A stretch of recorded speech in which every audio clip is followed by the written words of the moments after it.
शनिवार देर रात गुरुग्राम की साइबर सिटी और अचानक गूंजने वाली गोलियों की आवाज। आज के इस विश्लेषण में हम इसी हाई प्रोफाइल शूटआउट की हर एक परत को बारीकी से खोलेंगे। तो चलिए सीधे तथ्यों पर आते हैं और डिकोड करते हैं इस हिंसक वारदात के पीछे की असली कहानी को। अब इस पूरी वारदात की सबसे चौंकाने वाली बात क्या है, वो ये कि जिस शख्स को मौत के घाट उतारने के लिए हमलावर वहां पहुंचे थे ना, वो बिना एक भी खरोच के बच निकला। जी हाँ, बिल्कुल सुरक्षित। लेकिन जो रक्षक मुस्तैदी से उसकी सुरक्षा के लिए वहां तैनात था, उसे इस भयानक हिंसा का भारी खामियाजा भुगतना पड़ा। सच में ये स्थिति सोचने पर मजबूर कर देती है कि जब निशाने पर कोई और हो तो रक्षक की जान कैसे दांव पर लग जाती है। तो चलिए सबसे पहले बात करते हैं भाग 1 की, गुरुग्राम में जानलेवा हमला। अब जरा इस घटना के मुख्य किरदारों को ध्यान से समझते हैं। निशाने पर थे सौरव यादव। ये मशहूर बॉलीवुड सिंगर राहुल फाजिलपुरिया के इवेंट ऑर्गेनाइजर हैं और जैसा मैंने अभी बताया, ये बाल बच गए। वहीं दूसरी तरफ है इस घटना के असली भुक्तभोगी सिक्योरिटी गार्ड कुलविंदर। अपनी ड्यूटी निभाते हुए वो गंभीर रूप से घायल हो गए। मतलब अपराध की प्लानिंग कुछ और थी और अंजाम कुछ और ही निकला। आगे बढ़ते हैं भाग 2 की ओर। शनिवार रात की घटना। आखिर उस रात हुआ क्या था? सीन कुछ ऐसा है, सौरव यादव अपने घर पर ही मौजूद हैं। तभी अचानक 2 बाइकों पर सवार कुछ हथियारबंद लड़के वहां धमकते हैं। आते ही वो क्या करते हैं, घर के बाहर हवा में फायरिंग शुरू कर देते हैं। अब गोलियों की आवाज सुनकर ड्यूटी पर तैनात गार्ड कुलविंदर बिना परवाह किए तुरंत बाहर निकलते हैं और अपनी राइफल तान लेते हैं। लेकिन इससे पहले कि वो ट्रिगर दबा पाते, हमलावरों ने उन पर ताबड़तोड़ गोलियां बरसा दी। ये पूरा घटनाक्रम चंद सेकंड्स के अंदर हुआ, बेहद तेज और घातक। यहाँ एक नंबर पर गौर कीजिएगा, 2। इस भीषण गोलाबारी में निडर गार्ड कुलविंदर को ठीक 2 गोलियां लगी और वो वहीं गिर पड़े।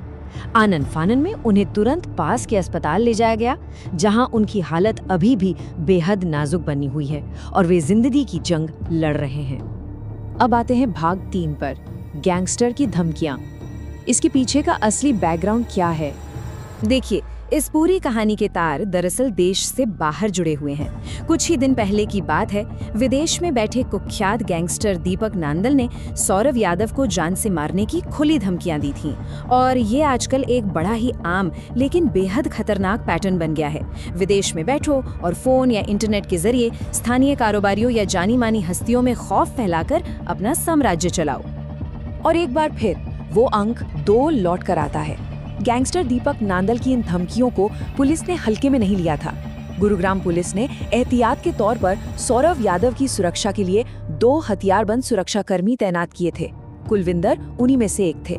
यानी प्रशासन को खतरे का पूरा अंदाजा था, सुरक्षा भी कड़ी दी गई थी, पर फिर भी हमलावर बेखौफ होकर अपने मंसूबों को अंजाम देने में कामयाब रहे।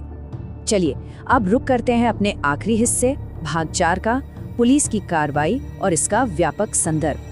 गोलीबारी की सूचना मिलते ही पुलिस फौरन एक्शन में आई। वरिष्ठ अधिकारी मौके पर पहुंचे। इलाके के जितने भी सीसीटीवी कैमरे थे, उनकी फुटेज को कब्जे में लिया गया है ताकि हमलावरों के चेहरे और उनके भागने का रास्ता पता चल सके। उनकी जल्द गिरफ्तारी के लिए कई पुलिस टीमें भी बना दी गई हैं। और हाँ, पुलिस इसे सिर्फ एक आम वारदात मानकर नहीं चल रही है, बल्कि गैंगवार और किसी पुरानी रंजिश के एंगल से भी इस केस की गहराई से जांच हो रही है। अब इस घटना को थोड़ा बड़े नजरिए से देखते हैं। ये सिर्फ गुरुग्राम के एक मोहल्ले की कहानी नहीं है, ये उस बड़े संगठित अपराध के जाल का एक छोटा सा हिस्सा है जो कई राज्यों में फैल चुका है। उदाहरण के लिए हाल ही की रिपोर्ट्स बताती हैं कि हरियाणा एसटीएफ द्वारा करोड़पति गैंगस्टर राव इंद्रजीत को दुबई से वापस भारत लाने की कोशिशें चल रही हैं। रोहित कोदारा, हिमांशु भाव और लॉरेंस बिश्नोई गैंग जैसे नाम लगातार सामने आते रहे हैं, जो अक्सर विदेशों से अपना नेटवर्क चलाते हैं। हालांकि पुलिस भी हाथ पर हाथ धरे नहीं बैठी है। पंजाब पुलिस के गैंगस्टरा त्योहार जैसे कई कड़े अभियान चलाए जा रहे हैं। तो सच कहें तो ये पुलिस और संगठित अपराध के बीच एक लगातार चलने वाली लंबी लड़ाई है। इन तमाम तथ्यों को समझने के बाद हम एक बेहद गंभीर सवाल पर आकर खड़े हो जाते हैं। जरा सोचिए, जब हजारों किलोमीटर दूर 7 समंदर पार बैठे कुख्यात गैंगस्टर बेखौफ होकर हत्याओं के फरमान जारी कर रहे हैं और यहाँ जमीन पर अपनी ड्यूटी कर रहे बेगुनाह गार्ड अपनी जान की कीमत चुका रहे हैं, तो ऐसे में सीमा पार से चल रहे इस संगठित अपराध के खिलाफ एक आम नागरिक की सुरक्षा आखिर कैसे सुनिश्चित की जा सकती है? सोचने वाली बात है ना?